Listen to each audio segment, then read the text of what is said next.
Hi. In the previous sessions, we have discussed about spanning trees. So in this session, we will be studying about minimum spanning trees. So before I introduce the concept of minimum spanning tree, let us try to understand what do you mean by that. Okay. So let us consider a practical problem. Okay. Suppose you have got many cities. Okay. Suppose you have got many cities like this.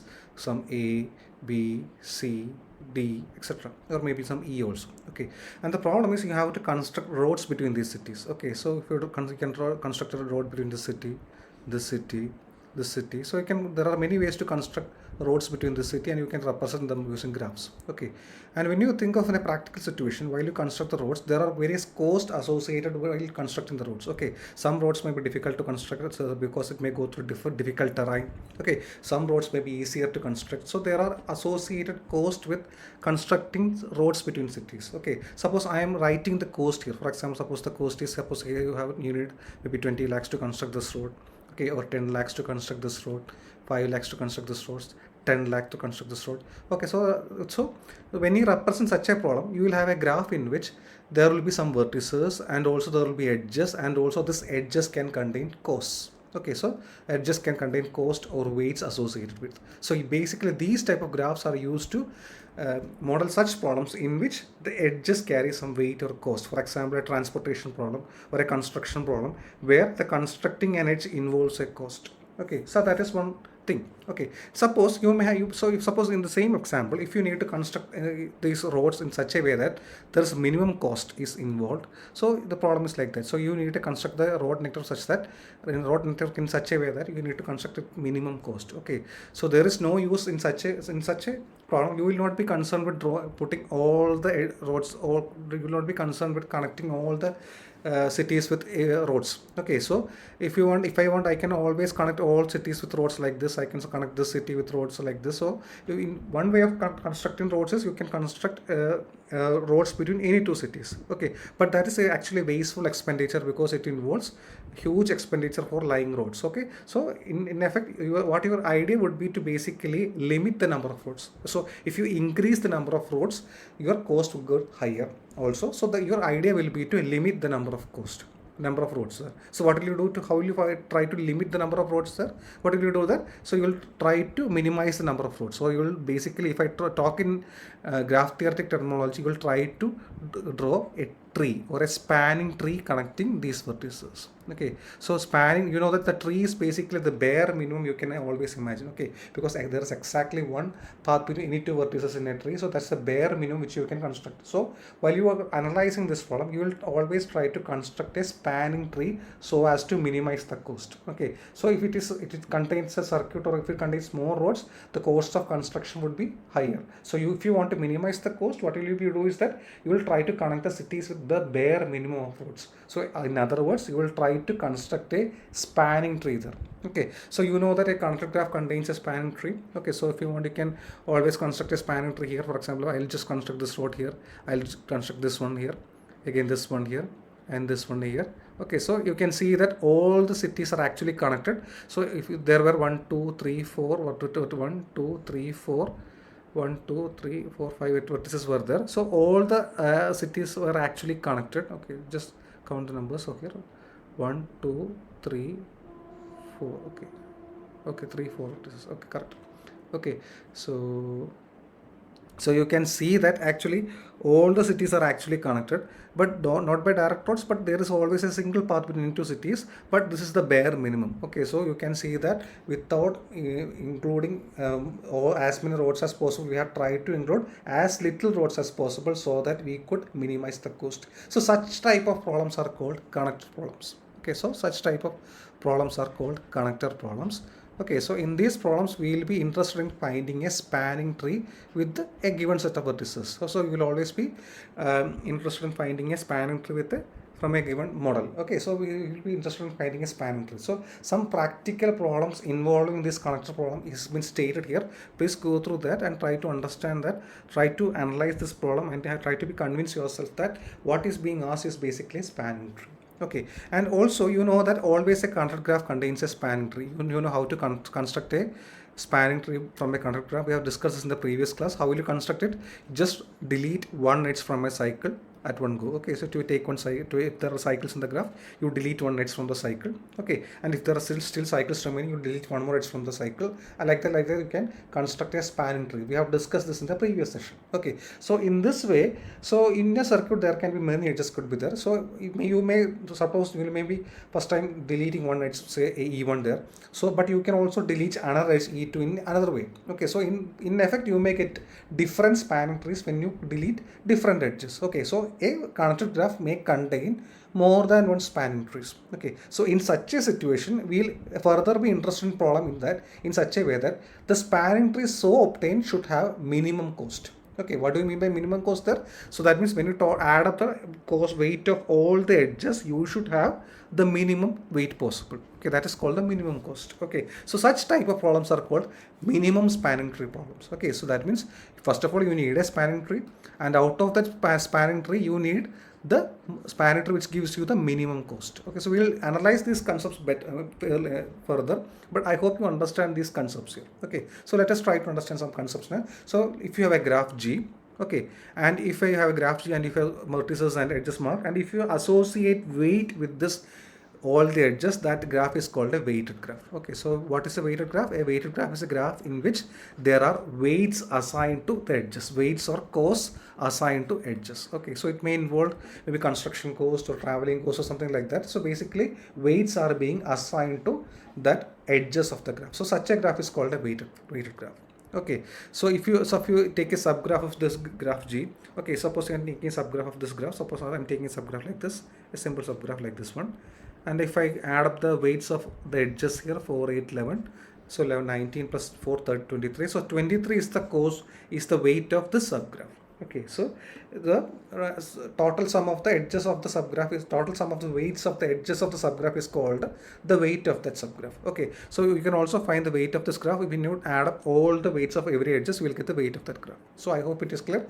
What do you mean by weight of a subgraph, weighted graph, etc. Okay, and similarly in the same notation, we will later on study some other problems involving shortest path problems. Okay, in that your edges will give you the length of the path between two vertices there. So you will be asked to find the shortest path from any vertex to another vertex. So we will study that in a later session. Okay, so that is the idea here. So now here we are basically interested in, I already told you that we are basically interested in finding spanning trees in connector problems. Okay, out of these spanning trees, there can be many spanning trees. If there is only one spanning tree, there is nothing to discuss. If there are many spanning trees, we will be interested in those spanning trees which has minimum cost. That means when you add up all the weights of the edges which are present in that spanning tree, you should get the minimum cost. So we will be interested in such spanning trees, and for that we will be discussing some algorithms. There are two main algorithms which will give you such spanning trees. One is the Kruskal's algorithm, okay, and another is Prim's algorithm. So these are very simple algorithms,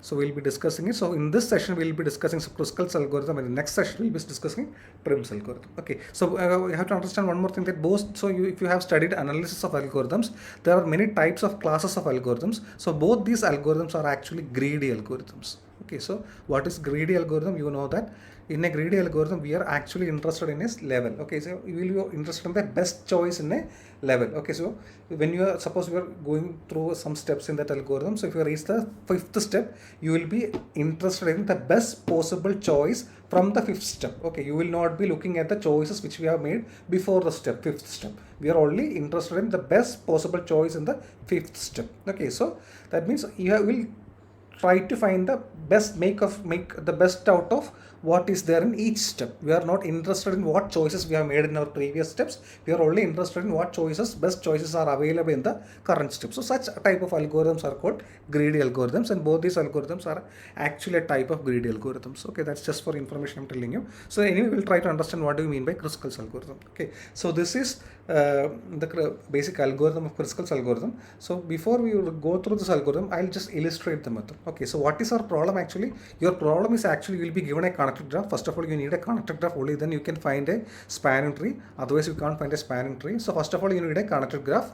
Okay, and the problem for you is to find a minimum spanning tree or a minimal spanning tree. So minimum spanning tree or minimal spanning tree means what is it? It is actually the spanning tree having the minimum cost. So we are actually concerned with weighted graphs here. So you are interested in finding spanning trees with minimum cost. So that is the idea here. Okay, so the main idea of Kruskal's algorithm is select the minimum weightage that does not form a cycle. So select the minimum weightage that does not form a cycle. So that's the main idea. So you will understand it better when I illustrate that method. Okay. So let me just go to take you through the steps of this Kruskal's algorithm. After we run through the steps, then we can go back and read the algorithm. Okay. So let me run through the steps. So the first step in every first step in the Kruskal's algorithm, in both Kruskal's and Prim's algorithm is that suppose you are being given a connected graph. The first step is you have to just remove the loops. Okay. Remove the loops. And also if there are parallel edges, remove the one with higher cost. If there are parallel edges, you remove the one with higher cost. Why is this? Why is so? Because actually you are trying to connect all the vertices with bare minimum of edges. So what is the use of loops? Loop is basically an edge which starts from a vertex and it ends at that vertex. So it's not necessary in our spanning tree. Okay, so we don't want a route which starts from a city and comes back to that city. So that's not necessary. It's a wasteful expenditure. So we are not interested in loops. Okay, suppose you have two roads to go from one city and another city.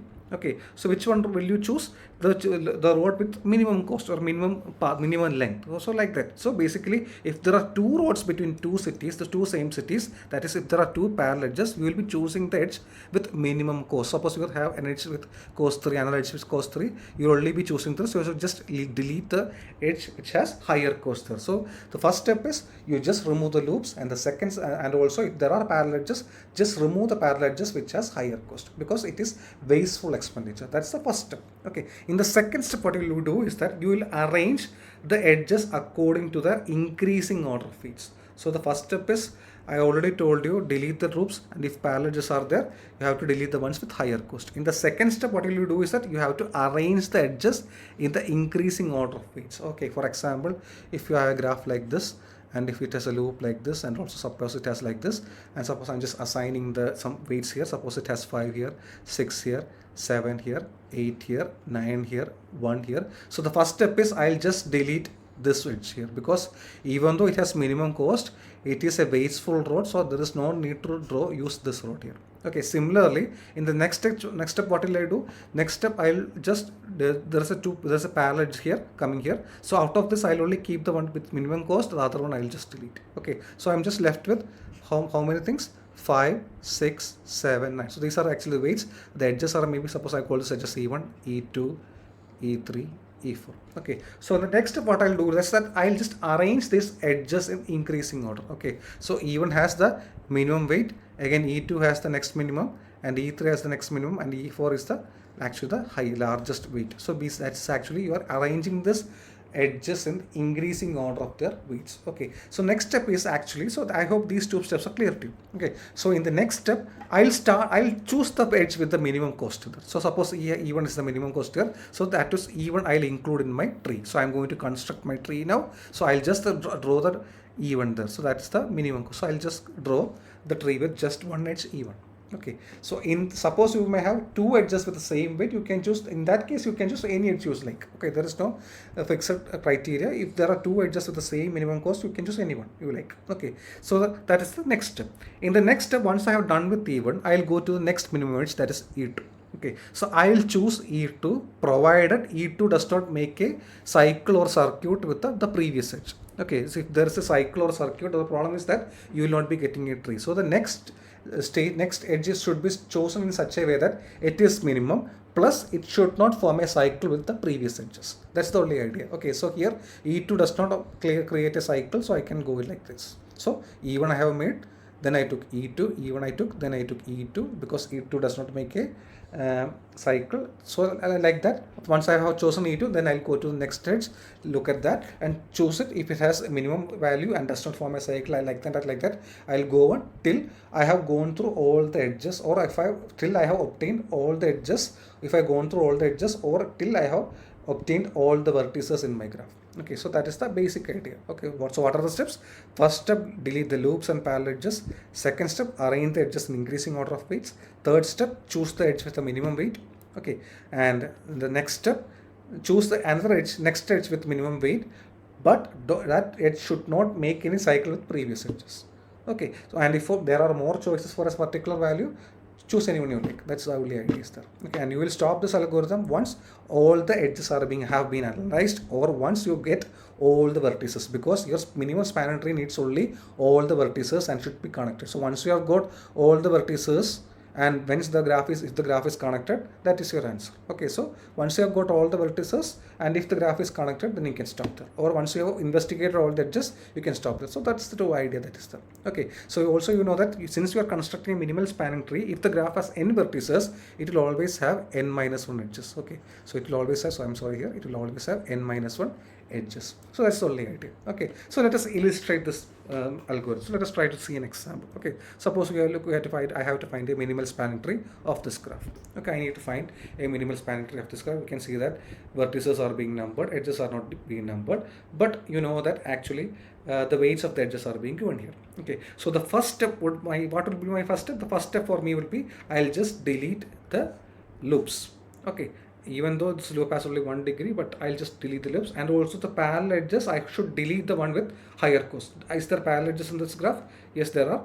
So this 6 and 9 are parallel edges. Since 9 is of higher cost, I'll just delete this edge from here.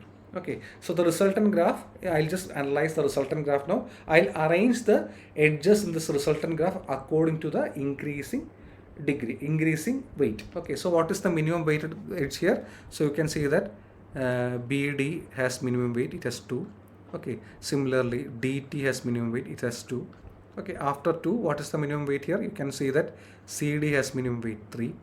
Okay, similarly you have AC has minimum weight 3.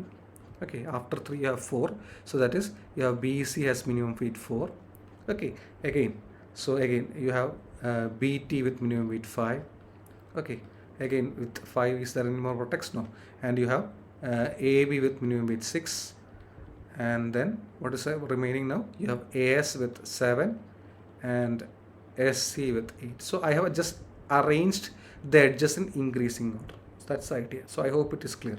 Okay, so that's the first step. So we'll just arrange the edges with increasing order. Okay, so in the next case, so this is the illustration here. We have arranged the edges with increasing order. Okay, so we'll proceed to the next step. So the next step is we are going to start constructing our tree. Okay, so when you start constructing your tree, you can see that there are 2 edges with the same weight. So there is BD is there, DT is also there. Okay, so you can choose any of them. Okay, suppose I am choosing BD, so I'll just first choose BD because that is the min. So I'll just construct my tree with just this BD. Okay, so I'll just construct my tree with this BD. So I'll just show it in this graph itself. Okay, so that's my first choice. Now once I have done with BD, I'll move on to the next minimum edge, weighted edge. That's a DT. Okay, and this DT does not make a circuit with BD. So there's no issue if you draw DT. So I'll just draw the next one here, or I can mark it in the graph itself by, I'll just take this DT. So we have now our tree contains 2 edges. One is BD and then DT. Okay, so when you have done DT, you move on to AC. Okay, so here AC is there. I can move on to this. Because that's the next minimum and it does not form a circuit. That's the next one. So it is AC here.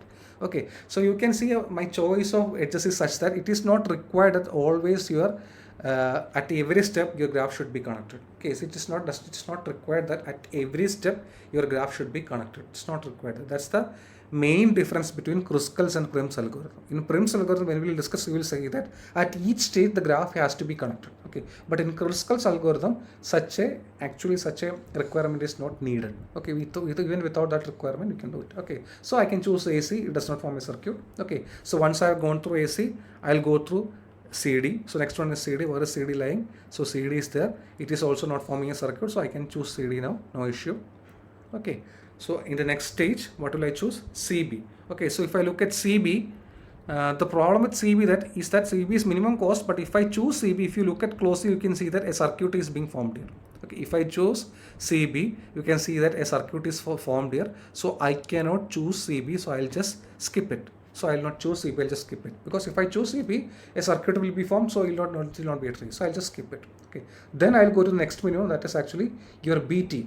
So even if I choose BT, the BT is lying here. If I choose BT also, you can see that it will form a circuit now. So this is also cannot be chosen. Okay, because if you choose BT, you will be getting circuit here. So that also I'll just avoid it. Okay, the next one, if I choose AB, is there any issue if I choose AB?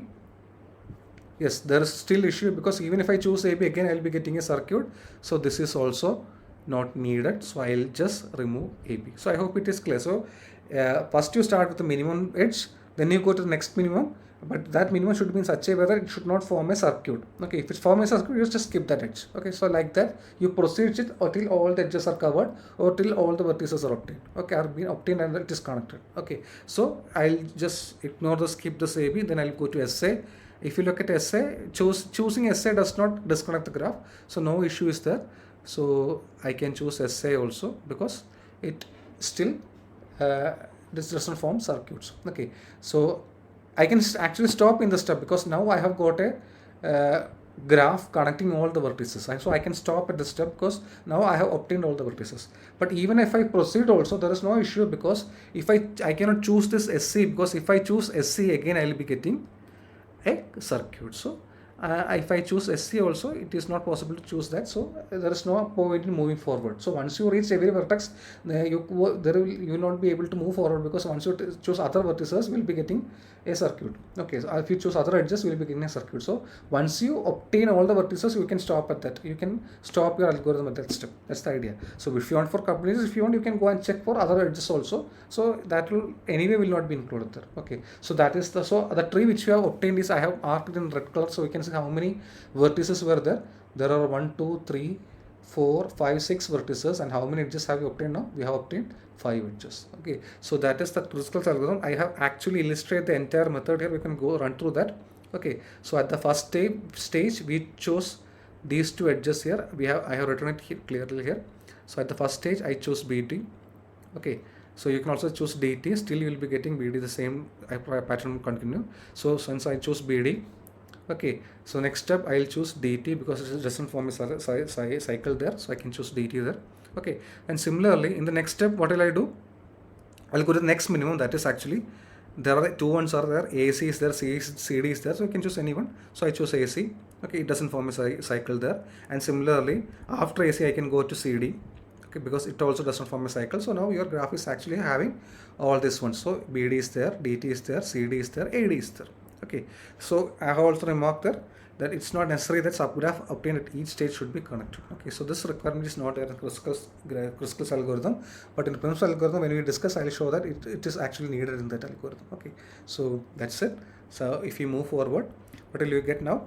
So now in the next step, I already told you that BC could not be chosen, because so taking this BC will actually create a circuit, so we cannot choose this BC. Okay, so you'll just ignore BC. So once you ignore BC, you can go to the next one, which is actually BT. Here also the same issue persists, so you can just ignore that BT. So next one is, so once you have ignored BT, you can again form a AB is there, so that is also will be ignored. Okay, I have not written that, but you can see that. And similarly you can choose AS. So once you have got all the vertices, you can stop. So even still there are other edges remaining. Even if you choose them also, you will be getting a cycle only. So there will be no point in moving forward. So SC also will not be taken, because it forms a cycle. Okay, so that is how you construct a minimum spanning tree. And if you are being asked to find the minimum cost, you just add up the cost of everything. What will you get? It is actually 2 plus 2 plus 3 plus 3 plus 7. That is actually 17. So I hope it is Kruskal's algorithm is clear. Okay, so I hope now if you read this algorithm, I hope you can understand it. What is it? First is sort the edges of genes in increasing order by length. Okay, that's understood. And keep a subgraph S of G initially. So first you will start with empty subgraph. Then for each edge in a sorted order, so you will be then choosing edges from the ascending order there. So if the endpoints of E are disconnected in S, add E to S. So if you start with, you'll start with the first minimum vertex, minimum edge. Okay, so also the endpoints are disconnected now. So if the endpoints are now disconnected, you can use that edge. Okay, if actually the endpoints are, if you choose, you can choose another edge here like this. Okay, so suppose if the endpoints of these two edges are now connected, you can see that the endpoints, suppose I am going to add a new edge like this, but you can see that if you add this edge, actually the endpoints of that edge was actually connected. Okay, so in that case, you should not add that edge, because it will create a circuit. That's what they have written here. Okay, for edge, if the endpoints of E are disconnected only, you will have to add E to your subgraph. If it is connected, if you add it, you will get a cycle. So that's why they are not using it. So you can proceed it till all the edges are being investigated. So that's the idea. So that's the algorithm. That's why they can ask you states write down Kruskal's algorithm. There are many forms of this algorithm. You can use any form you like. I just gave you a simple one. So you can use other forms also. So they can ask you write down Kruskal's algorithm and I use it to find the minimum cost of this span of this graph, or minimum spanning tree with minimum cost of this graph. Okay, so I have also given you some examples here. You can try to draw with some examples also. So the first step is if there are any loops or parallel edges, just delete them. Okay, if there are no loops or parallel edges, now you can arrange the vertices arrange edges in increasing order. So if you take this graph, when you arrange it in increasing order, what is it? AC is there. So there is AC with 2. Again, next one is DE with 2. So like so on so forth. You can arrange all the edges. Then you can start constructing your spanning tree with AC. Okay. Then next one, you look at next minimum edge, that is actually DE there. Since it does not form a circuit, you can use DE now. Okay, like that you can select all the edges, investigate them whether they can be added, and you can exhaust everything, and then you will be getting the minimal spanning tree or minimum spanning tree. Okay, so I hope it is clear. So we'll stop here. In the next session we'll be discussing about the Prim's algorithm. Okay, thank you.